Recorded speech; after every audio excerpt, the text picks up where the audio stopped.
Hi everyone, so let's continue with more concepts on shell scripting.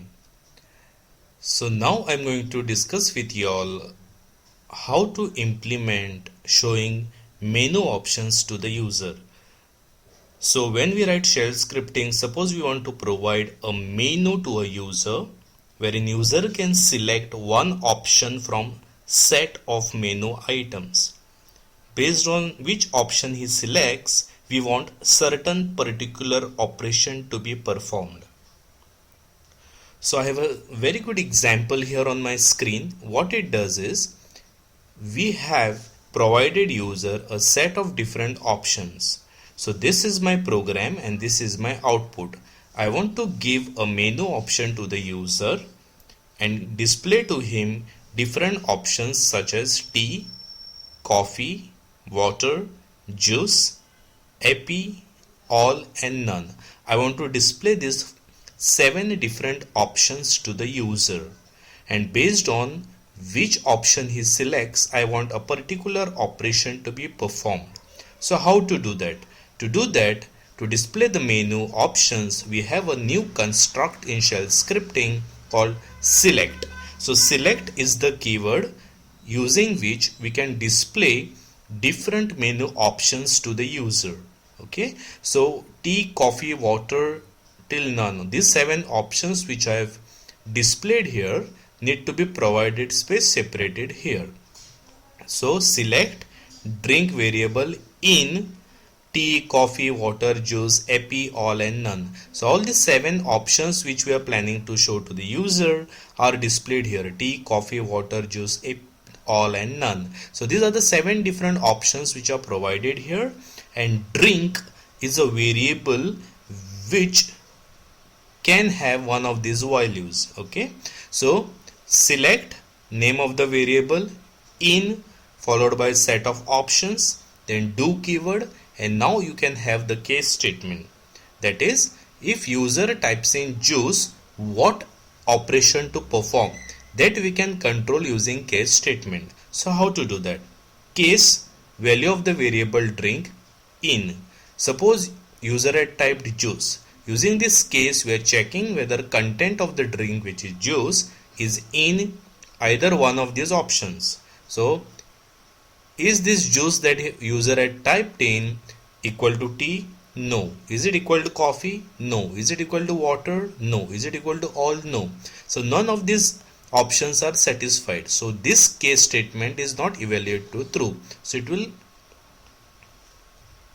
it won't match this particular case statement, right? So then it will check for the next case statement. Okay, it will check whether this drink variable's contents, that is juice, is one of these options. Is juice equal to juice? Yes. So whatever user had typed here, which was saved into variable drink, is not matching any one of these options, but it does match option juice. That's why this particular case statement evaluates to true, and it will echo this statement on the screen. So it will echo available at home on the screen. So available at home. So once this is done, again it will prompt user for the option. And what if user types none? If user types none, is it belongs to one of these options? No. Is it belongs to these options? No. It belongs to this option, right? So then we are just breaking out. Okay, so based on what option user selects, we select or we perform one particular operation.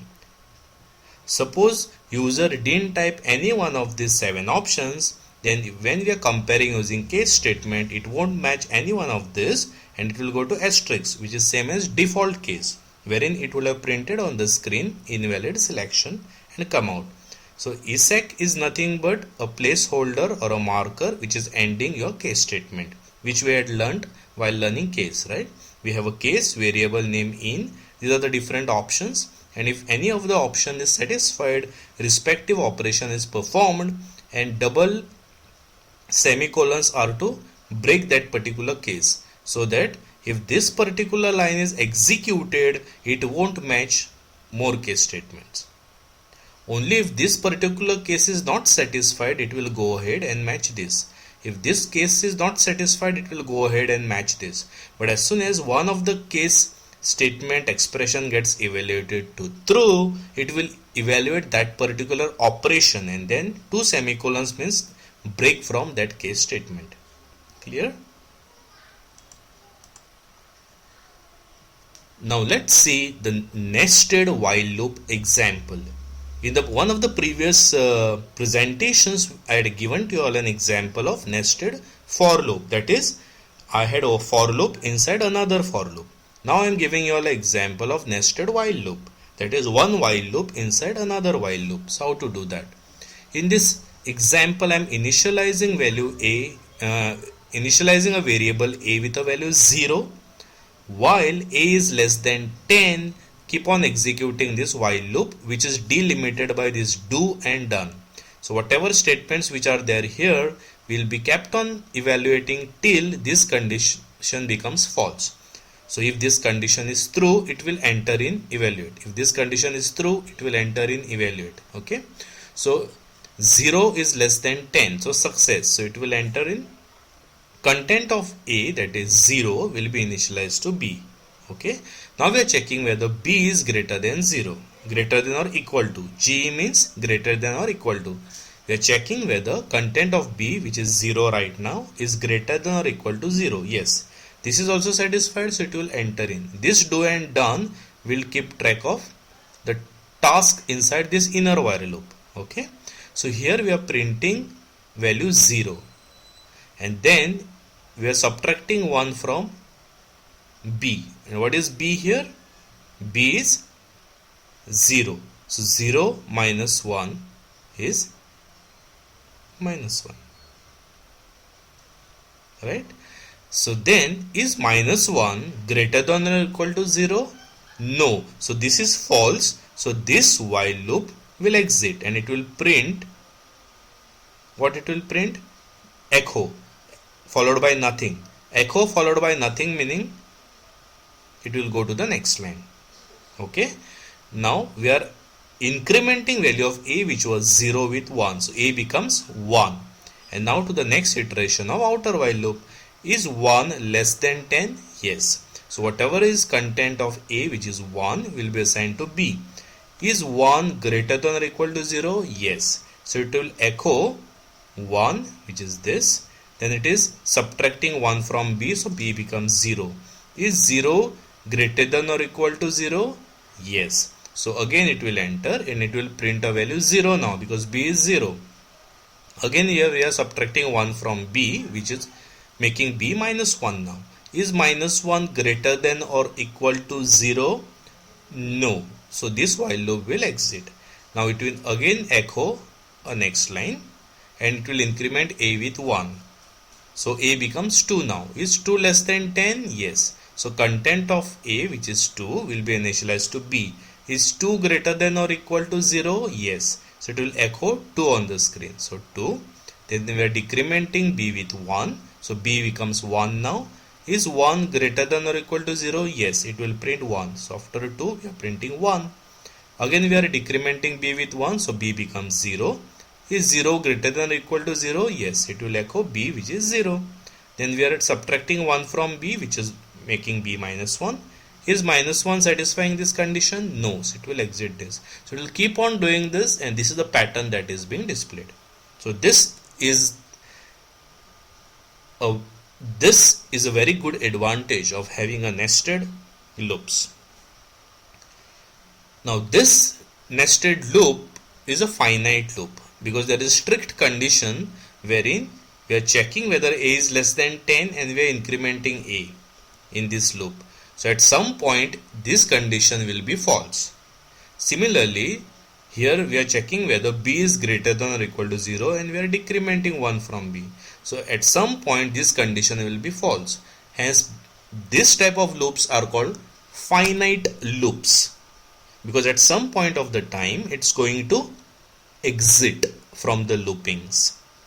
Whereas if you want to keep a loop infinite continuously running, so this is an example for that. I'm initializing A with value 10. Is 10 less than 10? Is 10 less than 10? No. So it echoes the value of a here, which is 10. So this won't enter.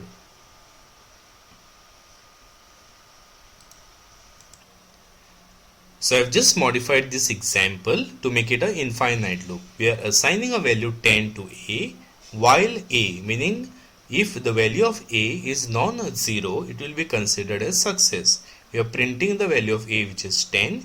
Then we are incrementing a with 1 and making a 11. So 11 is also non-zero. So again it will be success. It will print 11 on the screen. We are making a to 12. Is 12 non-zero? Yes, it will print 12, and we are incrementing a with 1, so a becomes 13. So it will keep on repeating this and echoing the numbers and incrementing it. But there is no condition which is making this while false. Hence this while loop will run infinitely. Clear? So now we are going to discuss the if statement inside a while loop. And if we want to break or exit from a particular loop, how to go about doing that. So in this example, I have a while loop here, and inside this while loop we have a if statement. So let's go through this example. I'm assigning a value 0 to a. While a is less than 10, it will evaluate this particular while loop, right? So is 0 less than 10? Yes. So it will print on the screen 0. Is 0 equal to 5? No. So it won't enter into this if statement evaluation, right? So then we are incrementing a with 1. So a becomes value 1 now, which was 0 earlier, right? So a is 1. Is 1 less than 10? Yes. So it will print 1 on the screen. Is 1 equal to 5? No. So it won't enter this if statement. We are incrementing a with 1, so a becomes 2. Is 2 less than 10? Yes, it will print 2. Is 2 equal to 5? No. We are incrementing a again, a becomes 3. We are printing 3, which is here. Is 3 equal to 5? No. We are incrementing a again, a becomes 4. Is 4 less than 10? Yes, it will print 4. And then is 4 equal to 5? No. We are incrementing a with 1, a becomes 5. Is 5 less than 10? Yes. So we are printing 5 here. Now is 5 equal to 5? Yes. Now this if condition is true, so it will enter its evaluation, and we are calling a statement called break. So when you just specify break, it will exit from this particular while loop. Please remember, while is a loop, if is not a loop, if is a statement. So when I call a break, it will just break from the closest possible loop. Okay, so with this break, the closest possible loop is this while loop. So it will exit from this while loop, and that is why we only get numbers 0 to 5 printed on the screen. Clear? So this break statement, when you specify, it will just break out from the closest possible one loop. Okay, so in this case the closest possible loop is while, so it will break from this while loop. Now I will give you all an example wherein we have a nested loops, and what if you want to break out or exit out from a set of nested loops. In this case we just have one level looping, that is while level looping. We don't have a nested loops in this example. Now we'll see an example wherein we have a nested loops and how to break out from a set of loops. Okay, so in this example there is a for loop here, and variable 1 iterates through value 1, 2 and 3, and inside this for loop there is another nested for loop in which variable 2 loops with the values 0 and 5, and inside these two for loops there is another if statement, and there is some logic here. So let's see what exactly we do here. Initially variable 1 will be assigned value 1 in the first iteration of this for loop. So variable 1 will be 1, then we enter here variable 2 will be 0. Is variable 1, which is having a value 1 now, equal to 2? No. So this sub expression is false, and since we are using an AND condition, the entire expression becomes false. So this if is false, hence it executes else part. In else part, we print the content of variable 1 and content of variable 2.